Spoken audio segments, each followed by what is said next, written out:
நம்ம முருகர் பணம் நமக்கு கொடுப்பாரா? செல்வத்தை நமக்கு முருகர் அள்ளி அள்ளி கொடுப்பாரா? நிச்சயமாக கொடுப்பார்.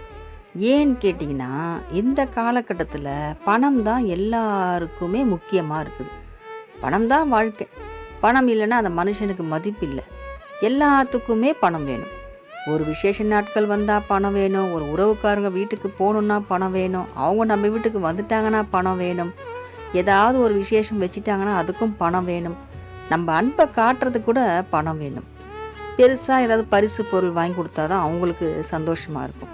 நம்ம சூழ்நிலை சரியில்லைன்னு ஏதோ சின்னதாக வாங்கி கொடுத்தோம்னா அதை ஏற்றுக்கிறதுக்கு மனப்பக்குவம் அவங்களுக்கு இருக்கிறது இல்லை. இந்த பணத்தினாலேயே நிறைய உறவுகள் விட்டு போயிடுது, பிரிஞ்சு போயிடுது, பகையாளியாக ஆயிடுறாங்க. பணம் தான் வாழ்க்கைன்ற மாதிரி ஆகிப்போச்சு. இப்போது நல்ல மனசுங்க உள்ளவங்களுக்கெல்லாம் எங்கே மரியாதையே கிடையாது. இப்போது பணம் இருக்கா இல்லையா, அவனை பார்க்க வேணாம், அப்புறம் பார்க்கலாம். நீ எவ்வளோ பெரிய ஆளாக இருந்தாலும் சரி, பணம் இல்லையா, அவன் எவ்வளோ நல்லவங்களாக இருந்தாலும் சரி, மதிப்பே கிடையாது இந்த காலத்துலலாம். அதனால் இப்படி பணம் தான் தேவைன்னு ஒரு வாழ்க்கைக்கு நம்ம வாழ்ந்துட்டுருக்கோம். அப்படி இருக்க காலகட்டத்தில் நம்ம முருகர்கிட்ட தேவைக்கேற்ப பணம் கொடுன்னு நம்ம கேட்குறோம். அதை கொடுப்பாரானா நிச்சயமாக கொடுப்பாரு நம்ம முருகர். நம்ம என்ன கேட்கணும், அந்த பணத்தை நம்ம முருகர்கிட்ட எப்படி கேட்கணும் தெரியுமா? முருகா, எனக்கு செல்வம் வேணும், எனக்கு தேவைக்கேற்ப பணத்தை நீ கொடு. தேவைக்கு அதிகமான பணம் எனக்கு வேண்டாம். என்னையே எனக்கு அடையாளம் தெரியாத போகிற அளவுக்கு பணம் வேணாம். தலைக்கால் புரியாத வாழ்க்கை எனக்கு வேணாம்.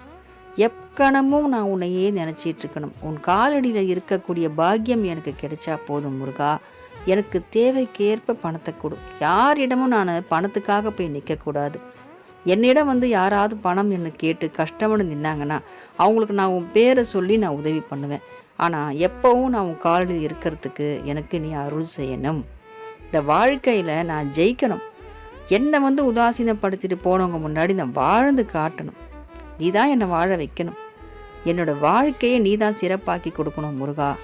என் கடைசி காலம் வரைக்கும் இல்லை, என்னுடைய காலம் முடிந்தும் என்னுடைய சங்கதிகளுக்கும் நீ துணையாக இருக்கணும்னு சரணாகதியாக நம்ம முருகன்கிட்ட நம்ம மனம் உருகி அவர்கிட்ட நம்ம சரணாகதி அடைஞ்சுவிட்டோம்னா நம்ம வாழ்க்கையை முருகன் சிறப்பாக்குவார். செல்வத்துக்கு அதிபதி மகாலட்சுமின்னு சொல்லுவாங்க. நம்ம மகாலட்சுமிக்கு அடுத்தபடியாக நம்ம முருகர் தான். முருகர் சகல சௌபாகியம் கொடுக்கக்கூடியவர் தான் முருகர். அதனால் நம்ம செல்வந்தராக ஆகிறதுல எந்த சந்தேகமும் கிடையாது. நிச்சயமாக நம்ம உயர்த்தப்படுவோம். எல்லாரும் அண்ணாந்து பார்க்கக்கூடிய அளவுக்கு நம்ம உயர்ந்து வாழுவோம். இதில் எந்த சந்தேகமும் கிடையாது. வெற்றிவேல் முருகனுக்கு அரோகரா.